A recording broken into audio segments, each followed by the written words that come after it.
Hello everyone. My name is Yang Chou from Taiwan, and now I'm currently a postdoc at Cosmic Program Office. So today, my topic I will talk about space weather links to the nature and anthropogenic events. So this work was majorly done during my PhD studies. So I would like to thank Charles and Jia Yue, Zhou Xiuba, Ho Fang Cai, and Minxue, Jia Hong, Lauren, Piggy Rajesh, and Tiger, Chuanping, and Mizuru Matsura. Then so without this support, without this work. So first, I will show some, we know that space weather is majorly contributed by the solar activities.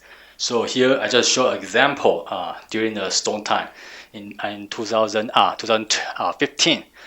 Here shows before and after the storm.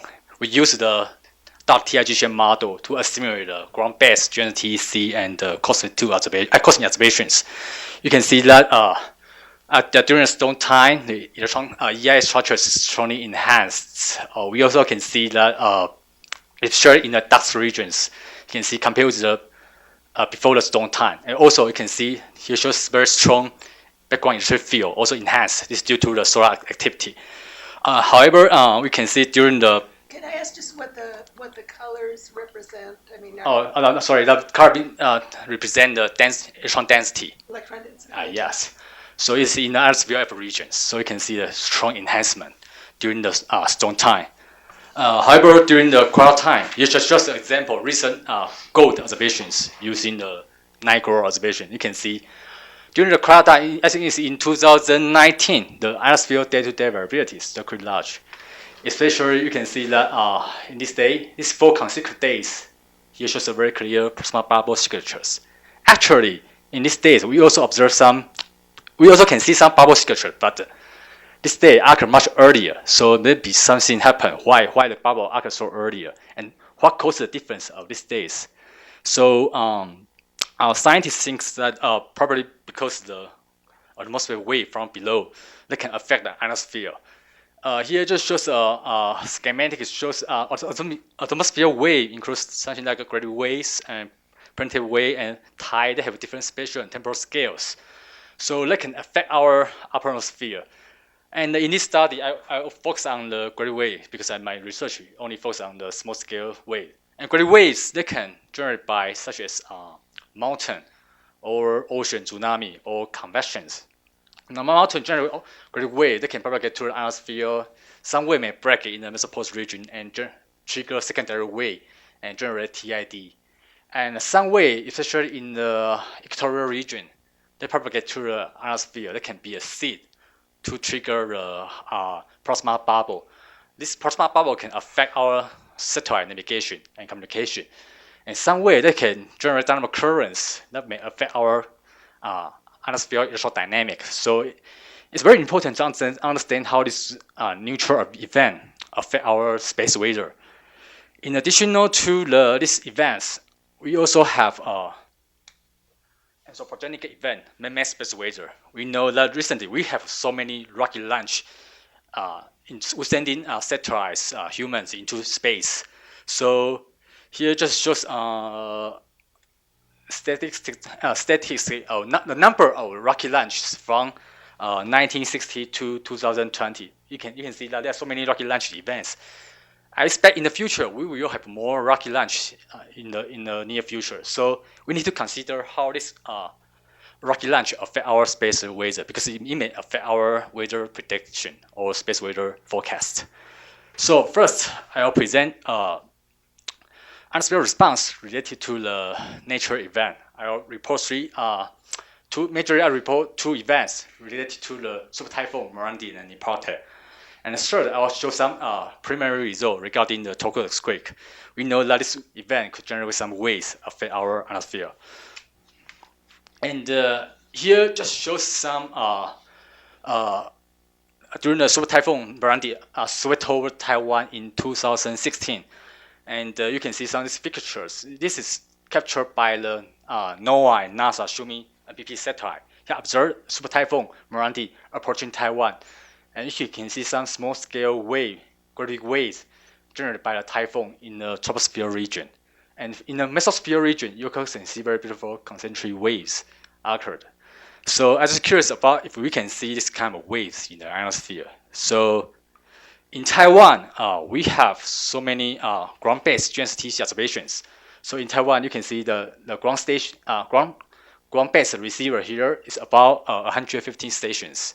So I use the GPS, GLONASS, and Galileo data to derive the TEC to monitor the ionosphere during the typhoon day. So second, I use the Hilbert-Huang transform to analyze the GNSS. So if there are something happen in the GNSS, you must see something on the spectrum. And then based on the Hilbert transform, I use the Butterworth bandpass filter to retrieve the TC perturbations. So here just shows the Hilbert spectrum. You can see you can compare with the path of a typhoon. So the typhoon organized on 10th September, then it gradually moved toward Taiwan. The color indicates the strength of the typhoon. So you can see on 13th, the typhoon become a Category 5 typhoon. It's very strong. And you compare with the Hilbert spectrum.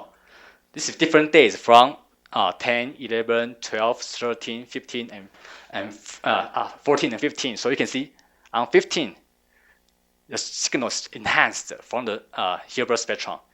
It means that something happened. The typhoon may trigger some waves in the GNSS. So you can see the frequency or the periods of about 8 to 30 minutes. So based on the Hilbert spectrum, we analyze the TEC use a Butterworth filter.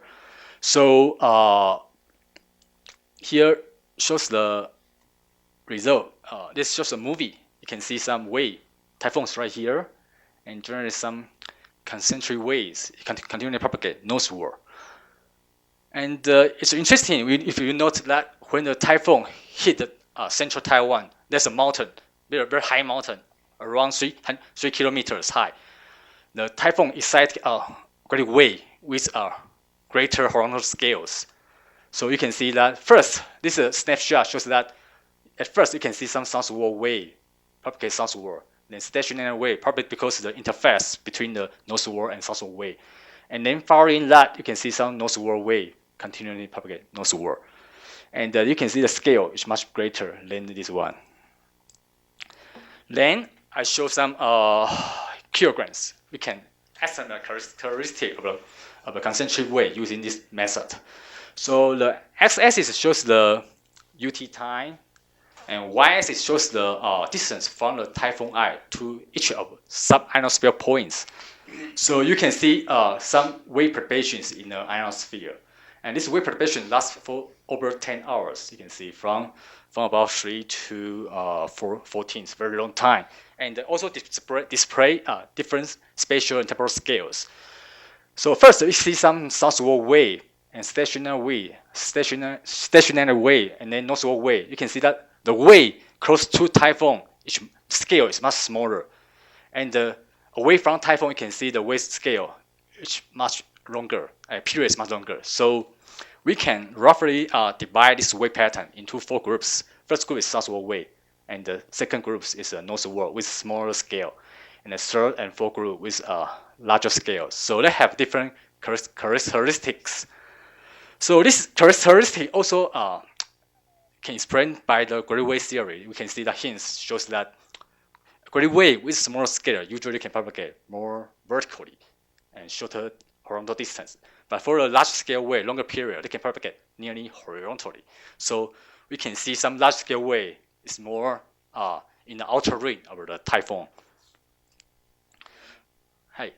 So in the color plot, why it seems from this plot, it seems the center of the wave is at about between 600 and 800, maybe. Oh, this is a different wave. Not from the typhoon. Oh, okay. So I will show that. You can see because first you can see some wave southward. This wave is southward. So we think we just want to trace back to this wave. Why? What caused this southward wave and northward wave? So you use the optimal source searching technique. This technique is developed by Liu Tiger. He used this method to search the seismal traveling disturbance, just to locate the epicenter. So we use a similar method to locate the southward wave and northward wave. So we can see the color bar indicates the standard deviation of the onset time, the minima value. So you can see here just that the source of the southward wave could be related to this convective cloud over here. And for the northward wave, wave 2, wave 3, and wave 4, it could be related to the typhoon here, related to the eye wall and or the rain band typhoon. So that means that typhoon have multiple sources to trigger the great wave. So it can excite the great wave lasting for over 10 hours. So we just simply use a dispersion relation to analyze the TID. It's based on the UNO use this method to express. So we can great wave period can express in terms of horizontal radius.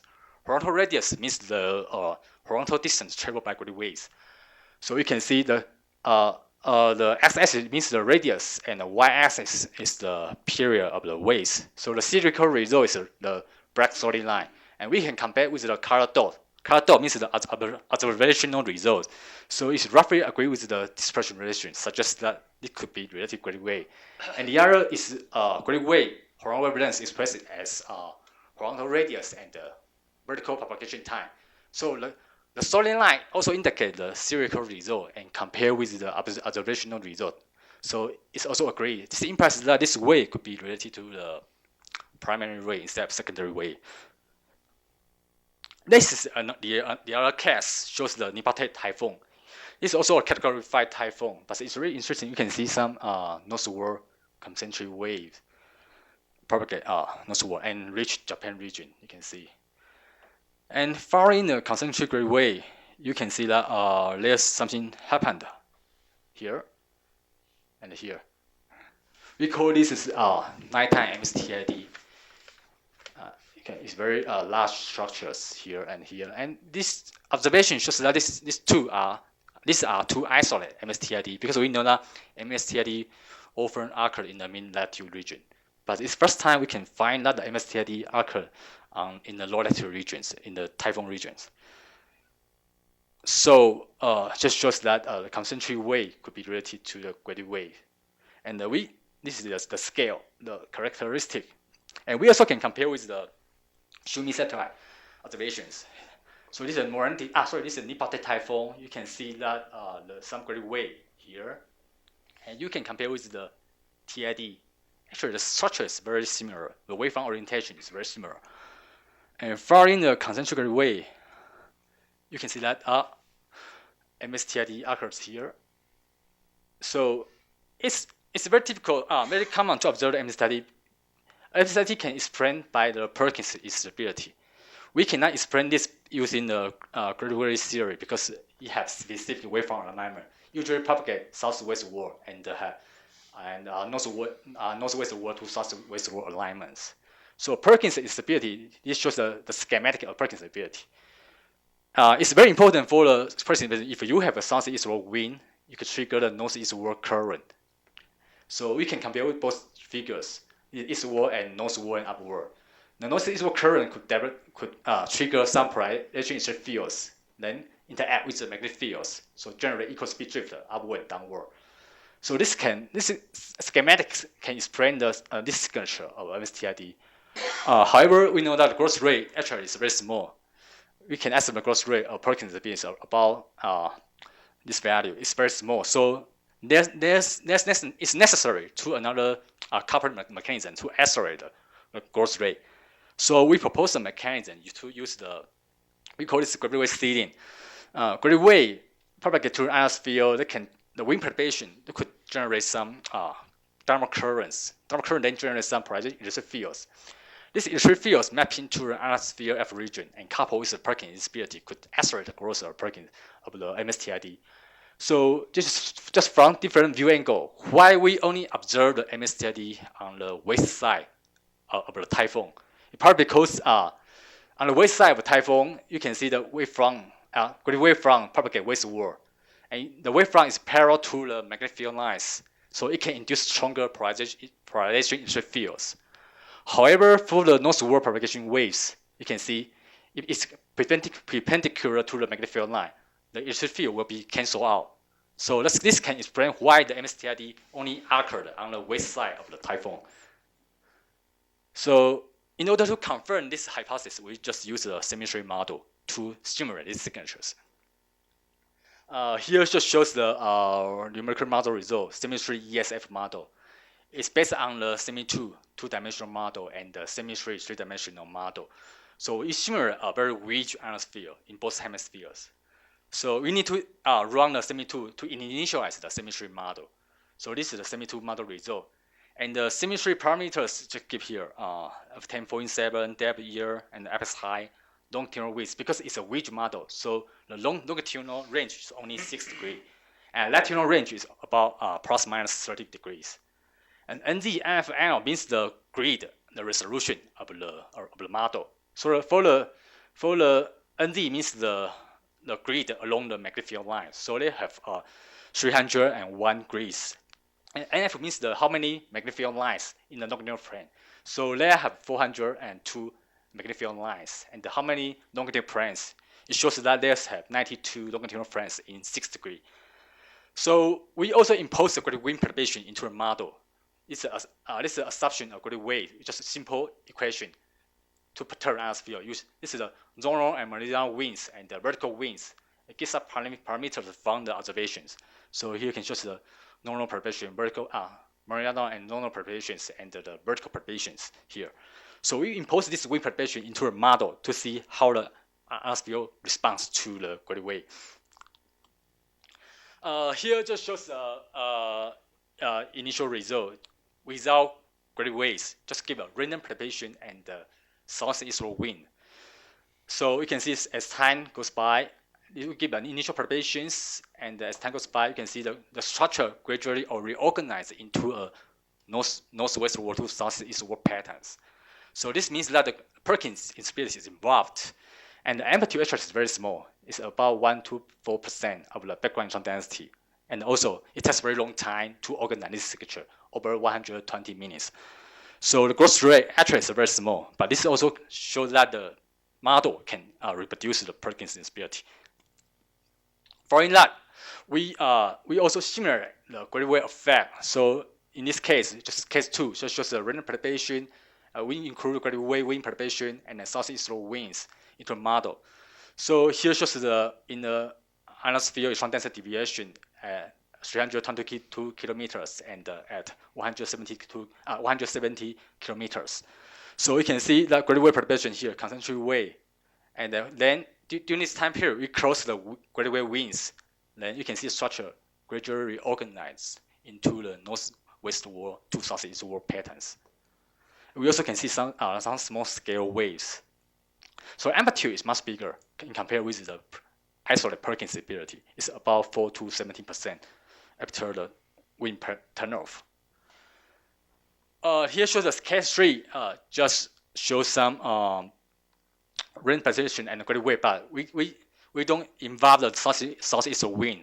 You know, the southeast wind is very important for Perkins instability. However, in this case, there's no southeast winds. So we can see that the gradient wave, after the gradient wave turn off, the structure, it doesn't reorganize into very clear northwestward to southeastward patterns. So this suggests that gradient wave, the coupling between the gradient wave and the Perkins instability can explain the formation of the lower latitude nighttime STID. This just show some briefly show some case regarding the Tohoku earthquake tsunami.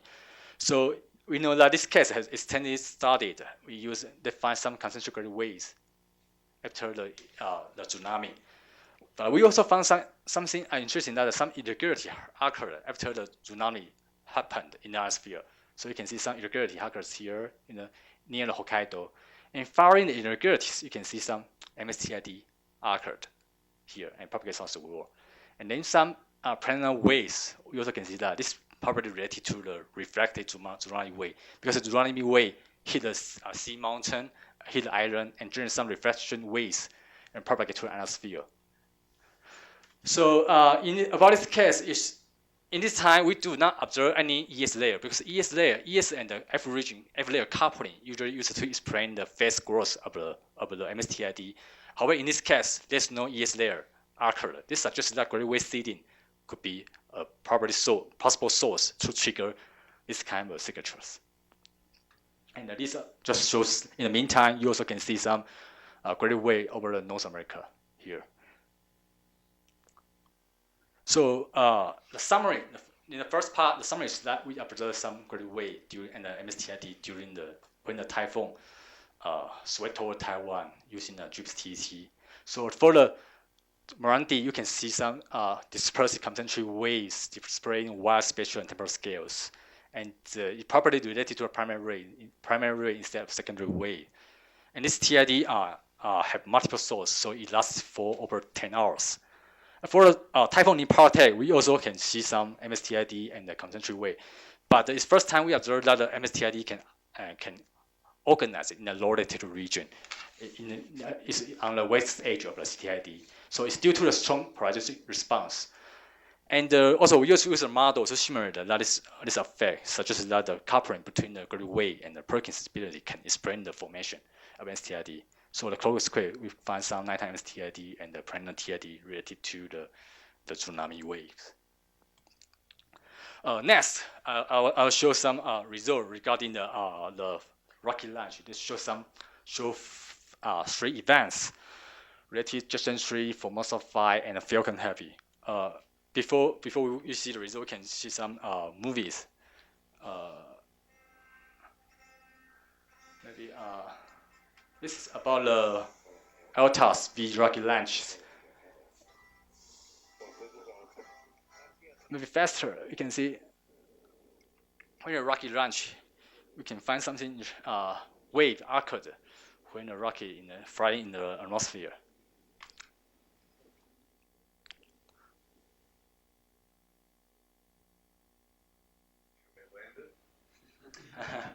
Do you see that? Not the Atlas. You don't see that?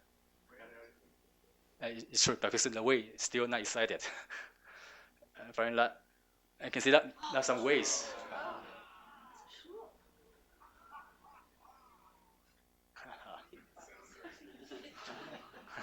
Do it again. Do you see? If we do the same image without launch, can we see the same waves or not? It's just only rocket related. If you make image for another day, maybe we can find something similar, no? Yeah, some waves occurs. One more. This is too cool. So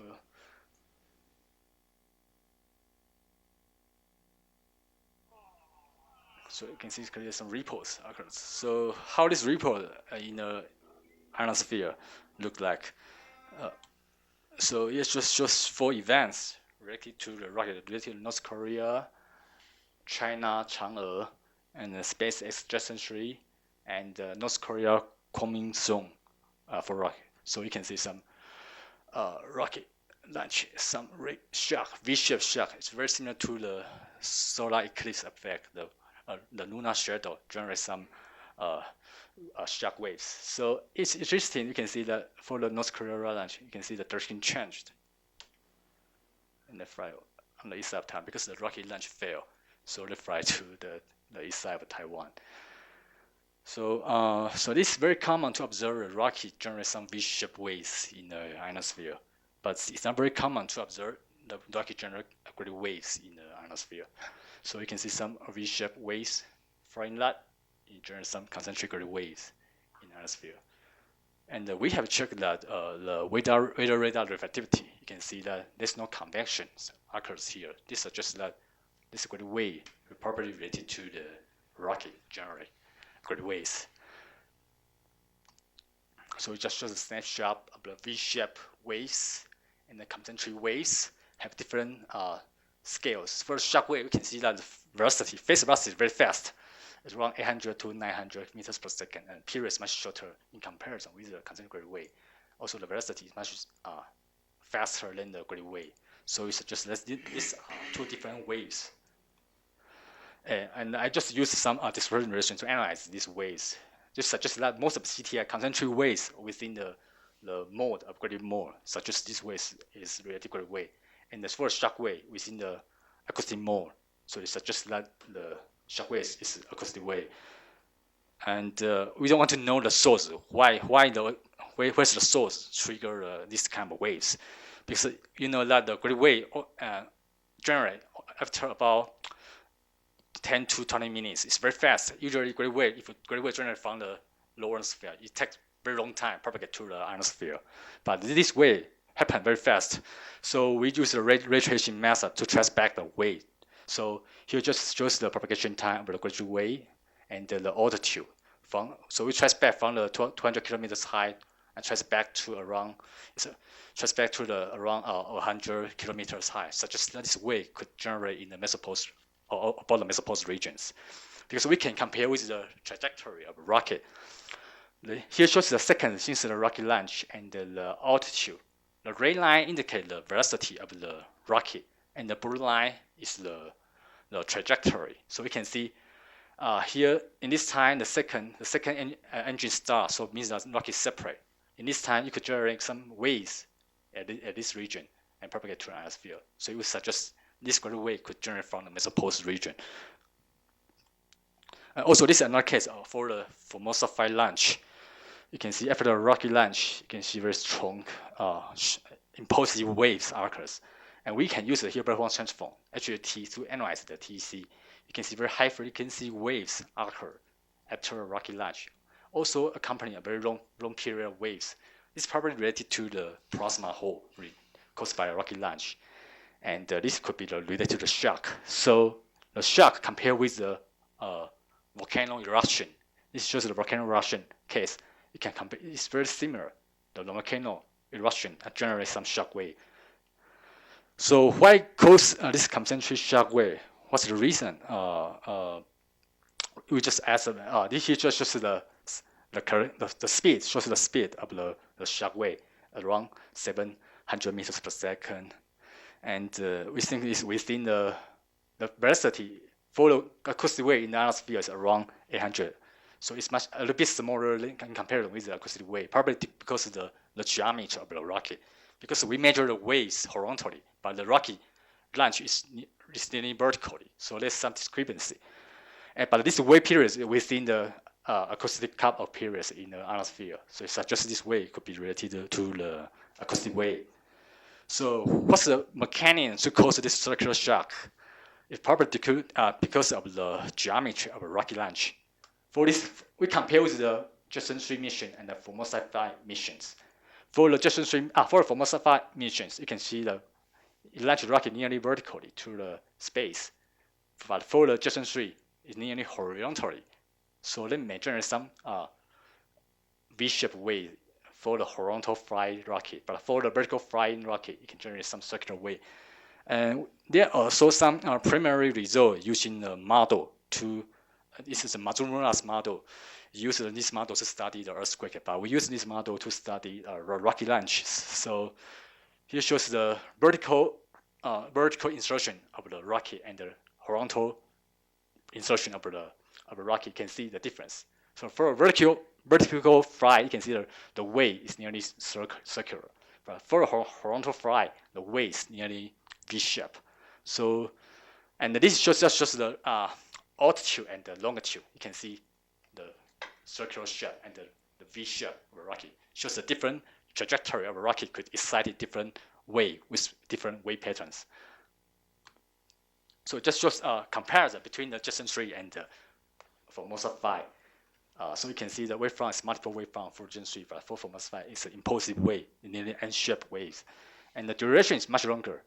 For Jetson 3, it's 1 hour and 20 minutes. And occurrence time is about after 10 minutes, but this is very fast after 5 minutes of a rocket launch. So it's very fast, and the velocity is different, and the wavelength. So it suggests that this could be different waves. So just back to your color again. So this is electron density, and so is the red like an enhancement, and the blue is a depletion. Yeah. Density? Yeah. Sorry, I don't mention that. So it just shows some wave perturbations in TC. So there's a question about why the Formosa 5 launch did not excite great waves. Because we just want to know, because at first we want to see the Formosa 5 launch because we want to know if this event can excite great waves. But we do not see any great waves during these events. So we think maybe probably due to the background conditions different, the wind filtering effect or the other effect maybe we speculate that could be related to the dwell time of the rocket. This is a comparison between the rocket, two rocket launch events. So you can see the velocities, there are only subtle difference, but for the trajectory, you can see that for the Formosa launch, it reached ionosphere very fast and reached about 700 kilometers high. But for the Justin 3 launch, it stayed below the ionosphere, below 200 kilometers high, longer time. Probably because the local heating, because the Justin 3 stayed longer in the below 200 kilometers high, the local heating effect could trigger gravity wave. So we think because the dwell time, the difference between the dwell time could affect the formation of the gravity waves. Oh, let's another just for this case, we also show that the TC, the Formosa flange or cap ionosphere hole in here. So you can see the hole is very big, and it causes about 4 tissue reduction, approximately about 40% to 60% depletion in comparison with the background. And this depletion lasts for about 2.5 hours. We also can compare with the solar eclipse. Actually, the magnitude is very similar, but the range I cannot say because we don't have observations in the ocean. So maybe the size will be very similar, but we don't know. So you made this analogy before to the eclipse, and so in the case of the eclipse, you're taking photoionization away. In the case of the rocket launch, you're adding mass, and so it's a neutral mass. And so is that enhancing the recombination then? Because I think that's the depletion of this plasma hole is because we have rocket launch. They will release some water vapors. Right, and that enhances recombination. Yeah. So it will reduce electron density. Yeah. So it's different mechanism. Well, water vapor in H2 the middle atmosphere. in the ionosphere. You're okay. You're not talking about the wave action. You're talking about depletion regions. Yeah. In the ionosphere. Yeah. Isn't it the stage? Is that the second stage? Or? Yeah, I think so. This is the second stage. Oh, okay. Yeah. So this is another event, just a Falcon Heavy, because Falcon Heavy is much powerful rocket, so we expect it should excite more a stronger ionosphere disturbance. But instead, there's no stronger ionosphere propagation. We also can see some shock and some ripples occurs, small scale ripples. It's totally different. So we're just curious why there's such ripples. Is this gravity waves? We know this could be, so it's very too fast. We show some shocks occurs here, but it also generates some small amplitude ripples propagating in ionosphere. And these ripples propagate very long distance. It's about 1,500 kilometers distance. So, and the amplitude is very weak, about 0.05 TCU. So it's not very easy to detect this kind of waves. So in the meantime, we also observe some plasma hole after rocket launch. So we just want to know what's this. You can see this shows a kilogram, meaning since the rocket launch and the latitude, you can see a shock wave, very high fast velocity, and gravity waves, some short period waves propagate very long distance. And the period and the velocity is very fast. It's about 420 to 488 meters per second. It's very fast in comparison with the Justin 3 launch. Also, but the period is very short, 6 to 8 minutes, and around wavelength around 20 kilometers, 200 kilometers. So we're just wondering why this kind of wave can appear in the ionosphere, because this is a very short period wave. Usually they cannot reach the ionosphere. It's very easier to dissipate in the ionosphere. So we consider maybe it could be related to the ducted wave, because ducted wave have very coherent wave patterns, and they usually propagate very long distance. So this kind of signature could be related to the ducted wave trapped below the ionosphere. So we just use the dispersion relation, just shows that the wavelengths and periods and the different solid line indicate different cut-off periods at different altitude. So we can see this TID many fall within the great wave mode and between 130 kilometers and 170 kilometers high. The impact that this wave probably may be trapped between this altitude. So you can see this altitude, the rocky launch reach this altitude. But due to the second stage is excited wave and trap this at this altitude range. However, because the altitude is very low, it's much lower than the ionosphere region. We just want to know why we still can detect this kind of features in the ionosphere region, and it may be electrodynamic coupling because the wave could probably produce electric fields to perturb the ionosphere. So we also use the model. Here's just some symmetry model results. This shows the parameters and very similar to the typhoon result, but just different f10.7 and something like that. And we impose the wind propagation between 130 and 170 kilometers high here. And you can see that the wave here still can affect the ionosphere because it produces electric field mapping to the ionosphere region and cause some conjugate effect. So we calculate the TEC. You can see the amplitude actually is very small and it's comparable to the TEC observations. So this suggests that maybe the electrodynamic coupling effect should be involved in the ionosphere perturbations. So yes, my summary is that I will present the first observation of the rock-induced concentric wave shock and the ducted wave in our sphere. And for the geocentric launch, we have found some reshaped shock and concentric waves. For Formosa 5 launch, we have circular shock and another proximal hole, and this is due to the gigantic circular shock due to the vertical fly of the rocket. And for the proximal hole, it's due to water vapor release and cause some proximal depletions. So for Falcon Heavy, we have short period and we amplitude waves propagating very long distance. It could be related to a ducted wave trapped in the lower ionosphere. So because these waves display nearly coherent wave pattern and constant phase velocity, and perturb the ionosphere through the electrodynamical process. So we need to consider the main space weather, how this event affect our ionosphere. Thanks. So in the future, I think we will have the COSME and COSME 2 ICOM and GO. It can help us to further understanding how this neutral event and the anthropogenic event affect our space weather. Thanks.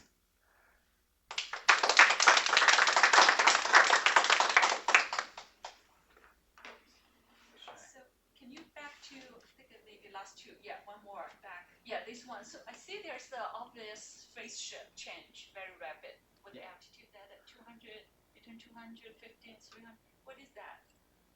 Where? The middle, the red and the blue, just phase. Here? Just a little bit above. Yeah, there's a gap, right? Yeah. Oh yeah, because we think that because here some plasma depletion occurs here because wave perturbation could push the plasma downward or upward. So if the equal speed pushes the plasma upward, the electron density will decrease. However, if the equal speed pushes the plasma downward, we can see some enhancement showing here. It's just because of the equal speed drift. So what's the height for this Z0? Z0, what's the height? Zero? In the perturbation of velocity, you have the Z minus Z0. This is basically bottom limit of your model. Z minus Z0 an expression of perturbation of horizontal and vertical winds. The argument of secant, the argument of hyperbolic sequence. Yes, where you specify amplitudes. Equation. Equation? Yes. Z0. What's with Z0? Z0. Where's Z? Oh, Z. Oh, you mean this one? Value, altitude. How much kilometers? It's 100 kilometers. So. You mean this altitude Z? Oh, Right. Actually, where you specify the maximum amplitude. Yeah. It's specify the maximum amplitudes around between the 100 and 150 kilometers high. So actually, this equation is used to specify. No, I understand. I just would like to see where is the source, maximum of the source perturbation. The source. Source. The source. You mean And this strength, maximum strength of perturbation. that's the source. Here, okay. Right there. And when you do vertical velocity specification, so you just use continuity equation to derive with perturbation, or you just specify waveform? Sorry, I don't mention that. This is just a wind perturbations. I just impose a wind perturbation. Yeah, I understood. But how you calculate perturbation for vertical velocities? From continuity equations? I just assume a wave perturbation. Just assume. Yeah. So we are not consistent to each other. So this is probably you need to reconsider and somehow to specify consistency according to mass balance. Horizontal perturbation and vertical perturbation. Yeah. Actually, that's Of course, they are non-hydrostatic because you have periods approximately 15 minutes. So this is not acoustic and non-hydrostatic gravity waves. It's a little bit difficult to do, but at least you need to consider phase velocities between horizontal and vertical. Something like more consistency. I don't know. Maybe you did it. I don't know. I have considered the phase velocity and the period actually. Because to me we don't have basically consistencies if you look at the perturbation horizontal and vertical, so we're inconsistent to mass balance. Okay. Just remark. Thank you.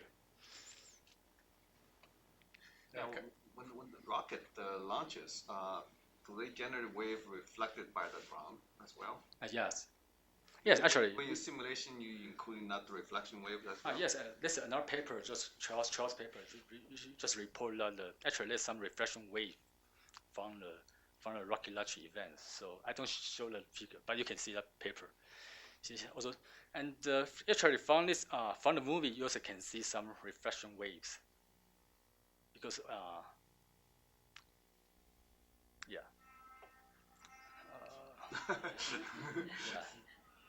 and then following that we see some reflection from the ground. Reflection from the ground. Yeah. And from the TC, the North Korea cats, we also observe some reflection waves. So which waves, the direct waves or the reflected waves, generate more perturbations in the ionosphere? Which wave, or they about the same? Sorry, can say. Sorry. So the question is, you have the source rock itself generates some waves. Yes. You have the ground reflecting some of the waves as well. Which are those being major contributor for the disturbances in the ionosphere? They're actually much stronger in comparison with the reflection waves. Oh, I see. Okay. Yeah, kind of a more general question coming back to the title of your presentation. You're indicating space weather effects. What are the operational effects that these effects introduce, or the effects on operations, communications, what have you? What are the space weather effects? These are ionospheric disturbances per se, but weather has a somewhat different context. Okay. Right. Yeah. Because we think that this way could probably. We think this way could be. I think this way could be related to some space weather effect, because this way is sometimes they have a very long-term impact on our ionosphere. Just for example, you can see for this case, this tsunami generated waves actually is probably a very long time, and it not only excited waves, also affect the horizontal dynamic. So we can see some irregularity and MSTID. Irregularity and MSTID occurring during some period. So I think you can not only consider a short-term variability. The long-term variability is still need to consider, because we think this is due to the moderation of great wave. Because tsunami-induced great wave propagate in ionosphere for a long time, over 10 hours. So we think the long-term moderation could create this kind of signatures. So I guess I want to be more specific. What kind of operations, whether they be communications or something in the ionosphere, do these effects? How do they affect those? you mean the communication? Yeah. Do they? I mean, is it a weak perturbation in the ionosphere and it has very little effect on operations or communications, or is it a significant effect? I mean, usually when we think of weather, we think of it affecting human operations, human activity, etc. That's what I'm trying to get at here. Yeah, because I think that this way, if you use, for example, use the position, Jones position, it still have effect. For example, if you use the single frequency position, ionosphere is very important. That will affect the single frequency position. And also, this wave, that could be a source to trigger the ionosphere irregularities. For example, the plasma bubble. That will strongly affect our GNS signals. So I think it's very important to understand that. Yeah. Okay, thanks.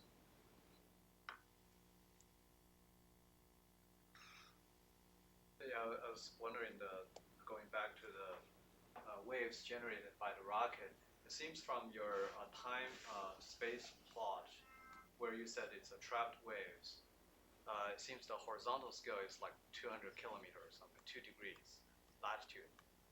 And I just don't know how could that be related to the size of your rocket. I mean, usually you think waves are somehow related to the wave source. In this case, the wave source is a rocket, which is meters, on order of meters. Yeah. How can that generate a wave with a horizontal scale of about 200 kilometers? Yeah. Actually, this is also a correct.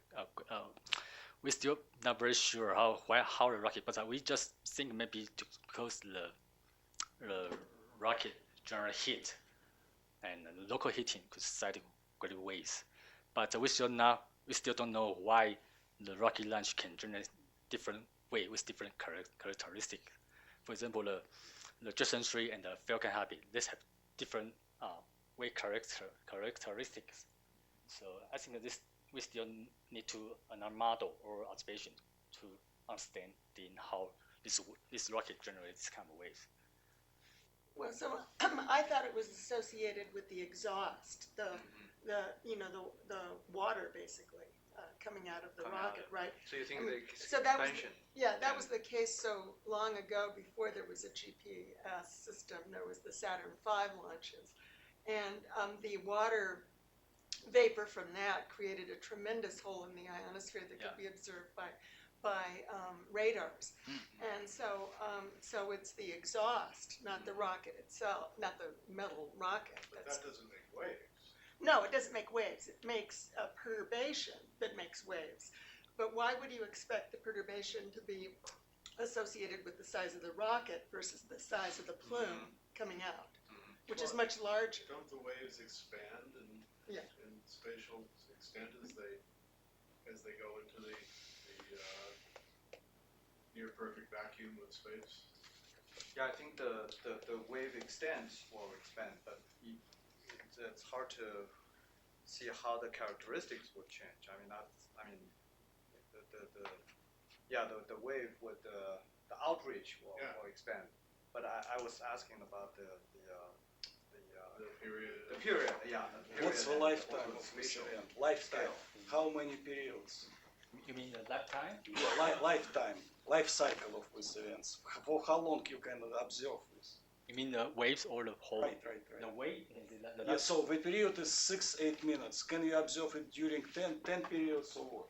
If you can observe during 10 periods, so it can be 160 kilometers. Because just multiply and you got spread. If it's just only 1-2 periods, so you cannot observe because it's just only 10 kilometers, 12 kilometers, 20 kilometers. It depends what's the lifetime or life cycle of these waves, for how long they can survive. I don't know. What's your impression? How you plot this picture? Is it not instantaneous snapshot, correct? This is composite. With plot.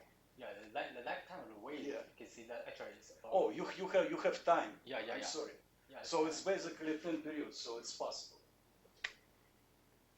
So if at 8 minutes, so 80 minutes from this, so 10 periods. 10 periods of phase multiplied by speed, so it's almost 40 kilometers. So it's possible. So they're dispersing. Yeah, dispersion of waves. Yes. Consequently, frequency. Right. That's just kinematic dispersion. Like dropping a pedal Maybe not exactly, but something close to exactly. On the varying depth or something. I'm sorry, I forgot whether this is time. Sorry, because it's very clearly. That's my fault. Sorry about this. You put where exercise. Let me try to answer Bill's question a different way. I think I mean the rocket launches per se are an interesting case study, but the larger question is the effect of gravity waves on ionospheric perturbations and their possible role in seeding plasma instabilities, spread F,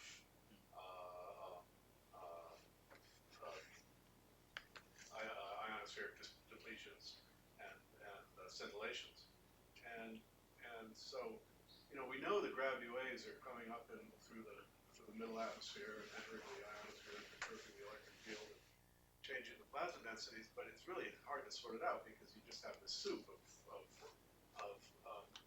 all this meteorological effects and then filtering by the jets, and by the time we get up to the ionosphere, it's kind of a mess, and it's hard to tie specific events to an observable, unless you have a typhoon or something, and then you can try to track it and see what effect it had, and then try to model it and see if your model does any good. But then you have to wait for a typhoon, and you don't know, where it's going to go. And what you've accomplished with these rocket launches is you have a known specific event. You can even see the gravity wave in the as it's created, as it goes through a cloud deck, and then you can actually map that into the ionosphere. I think that shows it's a good demonstration of the possibility, and a good challenge for high resolution modeling that might be able to validate its larger scale capabilities by these case studies.